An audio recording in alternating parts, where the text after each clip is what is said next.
আসসালামু আলাইকুম এভরিওয়ান, সবাই কেমন আছেন? আমি সেতু আবারও নিয়ে এলাম ভীষণই মজাদার একটি রেসিপি। এটি হচ্ছে তরমুজের আইসক্রিম। দেখে কিন্তু বোঝার উপায় নেই, এটা অনেক ইয়াম্মি হয়। তো অবশ্যই ভালো লাগলে আমার চ্যানেলটি সাবস্ক্রাইব করে পাশে থাকা বেল আইকনটি প্রেস করে দিবেন। এই আইসক্রিমটি তৈরি করতে আমি কোনো ধরনের কৃত্রিম রং ব্যবহার করিনি, একদমই প্রাকৃতিকভাবে শুধুমাত্র তরমুজের কালার দিয়েই এই আইসক্রিমটি তৈরি করেছি। চলুন দেখে নেওয়া যাক। এই আইসক্রিমটি তৈরি করতে একটি বিশেষ ধরনের তরমুজ ইউজ করতে হবে।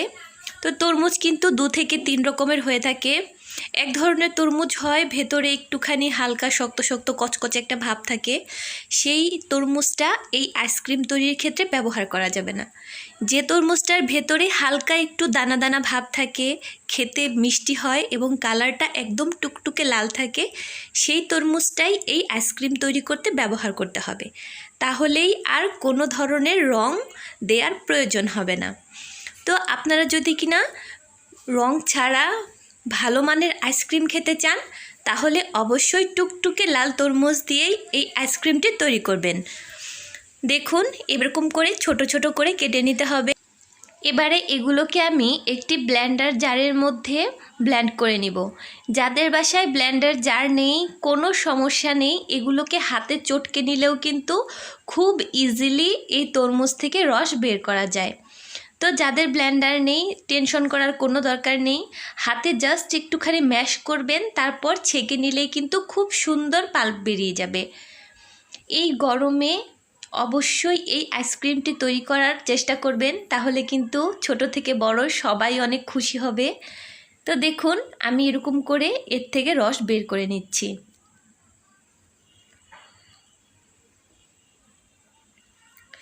এই আইসক্রিমটা কিন্তু সম্পূর্ণ প্রিপেয়ার করতে অনেক কম সময় লাগে। 4 থেকে 5 মিনিটের ভিতরে এর যে পাল্পটা সেটা তৈরি করা হয়ে যায়, সম্পূর্ণ প্রসেসিংটাও হয়ে যায়। 10 মিনিটের বেশি সময় লাগে না অ্যাকচুয়ালি। দেন এটা জমতে 6 থেকে 7 ঘন্টার মতো লাগে। এবার আমি এই তরমুজের রসটাকে ছেঁকে নিচ্ছি, যাতে করে যে দানাগুলো ছিল সেগুলো এর মধ্যে থেকে যায়। তো এরকম করে ছেঁকে নিলে নিচে যে ফ্রেশ জুসটা সেটা পড়ে যাবে। দেখুন, এটাকে হালকা করে নেড়ে চেড়ে নিব, যাতে করে রসটা খুব দ্রুত পড়ে। তো দেখেই বুঝতে পারছেন এই জুসের কালারটা কিন্তু একদম লাল টুকটুকে হয়েছে। সো তরমুজ সিলেক্ট করার ক্ষেত্রে একটু ভেবেচিন্তে করতে হবে। তো এরকম করে অবশিষ্ট অংশটা ফেলে দিচ্ছি। এবারে আমি মেন প্রসেসটি শুরু করছি।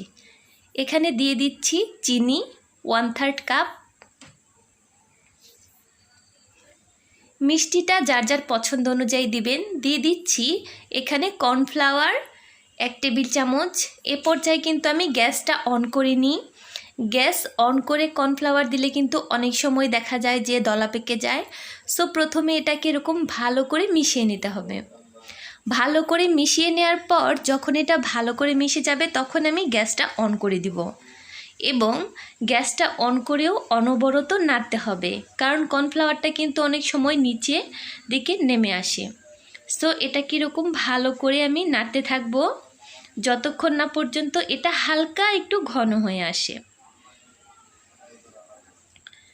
এবং এটা কিন্তু 3 থেকে 4 মিনিট পর একটু ঘন হয়ে আসবে, কারণ এর মধ্যে কর্নফ্লাওয়ার দেওয়া হয়েছে। আপনারা কিন্তু এটি চাইলে ইফতারে খেতে পারেন। সকালের দিকে যদি বানানো হয় তাহলে কিন্তু সন্ধ্যার দিকে এটি সেট হয়ে যাবে। আমি এটা তৈরি করেছিলাম সকাল 6টার দিকে, এবং আপনাদেরকে যখন দেখিয়েছি লাস্ট টাইমটা, যেখানে আমি আইসক্রিমটা মোল্ড থেকে মোল্ড আউট করেছি, সেটা ছিল ইফতারের একটুখানি আগে। সো এই সময়ের ভিতরে কিন্তু এটা সেট হয়ে গেছে। তো দেখুন, এটা কিন্তু অলমোস্ট অনেক ঘন হয়ে এসেছে। এখন আমি গ্যাসটা বন্ধ করে এটাকে বারবার নেড়ে ঠান্ডা করে নিব।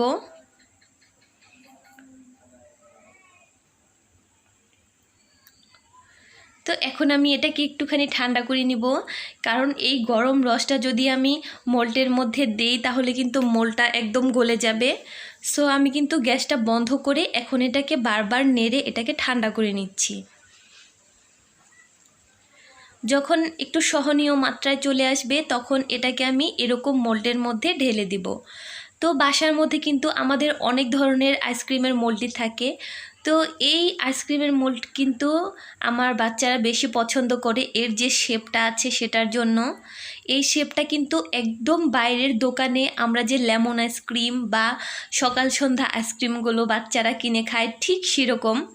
সো এরকম শেপ দিলে ওরা কিন্তু মনে করে এটা বাইরের। সো এটা খুব খুশি হয়ে খেয়ে নেয় এবং এর টেস্টটা এত ভালো হয় যে বানানোর সঙ্গে সঙ্গে মানে এক একজন 3 থেকে 4টা না হলে এদের চলে না। সো আপনাদের আমি শিখিয়ে দিলাম, আপনারা অবশ্যই ট্রাই করবেন। এবং এত মজার আইসক্রিম যে ঘরে তৈরি করা যায় এবং এত সহজ, শুধুমাত্র তরমুজ এবং কর্নফ্লাওয়ার দিলেই এনাফ। যদি মিষ্টিটা একটু বেশি পছন্দ করেন, বাচ্চারা বাসার মিষ্টি একটু বেশি খেতে পছন্দ করে, তাহলে একটু পরিমাণে চিনি দিতে পারেন। আর যারা শুধুমাত্র এই রসটা দিয়ে খেতে চান তারা চিনিটা অ্যাভয়েড করতে পারেন। তো এরকম করে আমি সবগুলো মোল্ড ভরে নিচ্ছি।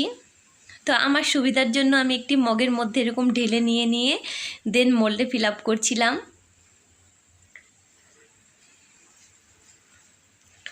তো ঢাকনা দিয়ে ঢেকে দিবেন। আপনারা যারা বাইরের একদম দোকানের মতো করতে চান তারা অবশ্যই আইসক্রিমের যে কাঠিগুলো আছে সেগুলো নিয়ে আসবেন এবং ওপরে এই কভারটা না লাগিয়ে শুধুমাত্র একটু ফয়েল লাগিয়ে দেন ফয়েলের মধ্যে ছিদ্র করে কাঠি দিয়ে দিবেন, তাহলেই কিন্তু হয়ে যাবে একদম দোকানের মতো।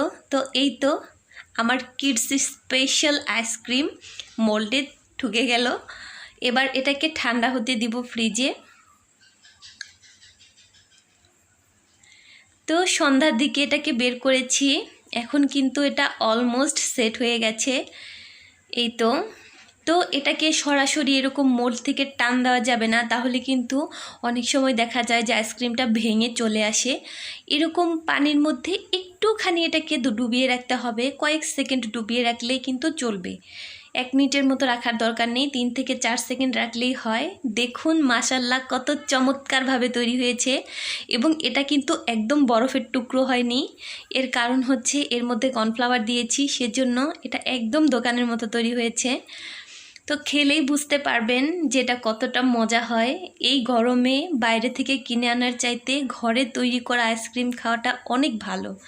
এবং এই ইনগ্রেডিয়েন্টসগুলো কিন্তু মানে আমাদের ঘরেই থাকে সব সময়। তরমুজের সিজনে ঘরে তরমুজ থাকে না এমন ঘর কিন্তু খুঁজে পাওয়া যায় না আসলে। তো অবশ্যই ট্রাই করবেন, ভীষণ মজাদার এবং খুবই কম খরচে তৈরি এই আইসক্রিমটি। আশা করছি আপনাদের রেসিপিটি ভালো লেগেছে। এতক্ষণ সাথে থাকার জন্য অসংখ্য ধন্যবাদ।